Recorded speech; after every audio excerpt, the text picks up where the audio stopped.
ఈ హెల్త్ పాలసీల్లో ఎక్కడైతే ఒక ఉద్యోగస్తులు అంటే ఎంప్లాయీ అంటారు, వాళ్ళు తీసుకునే పాలసీ గ్రూప్ పాలసీ అంటారు. గ్రూప్ పాలసీ ఏమవుతుందంటే జనరల్గా కవరేజ్ అంటే డే 1 నుంచి అన్ని కవరేజెస్ ఇస్తారు. అది గ్రూప్ పాలసీ యొక్క బెనిఫిట్ అది.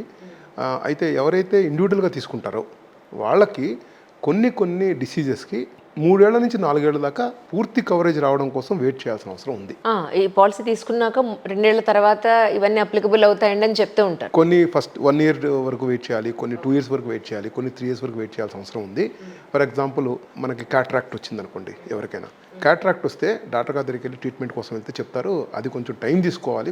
అంటే క్యాట్రాక్ట్ రిమూవ్ చేయడానికి కూడా వాళ్ళకు ఒక అవకాశం ఉండాలి, టైం ఉండాలి. అంటే అది ముదురుతుంది అంటారు, అది తీస్తే కానీ కొంత మిల్లీమీటర్ దాకా వస్తే దాన్ని రిమూవ్ చేయడానికి అవకాశం లేదు. అందుకని ఏం చేస్తారంటే అలాంటి ఏవైతే డిసీజ్ ఉన్నాయో అంటే వెయిట్ అండ్ టేక్ ట్రీట్మెంట్ వాటిని ఇన్సూరెన్స్ కవరేజ్ నుంచి పక్క పెడతారు. ఒక 1 ఇయర్ దాకా కొన్ని డిసీజ్, 2 ఇయర్స్ దాకా, 4 ఇయర్స్ దాకా కొన్ని 3-4 ఏళ్ళ దాకా కొన్ని డిసీజ్ వరకు ప్రీ ఎగ్జిస్టింగ్ డిసీజ్ అని పక్కన పెడతారు. ఆ తర్వాత పూర్తి కవరేజ్ ఉంటుంది. అయితే గ్రూప్ పాలసీల్లో ఇటువంటి ఇబ్బంది ఏం లేదు, డే 1 నుంచి కవర్ అవుతాయి.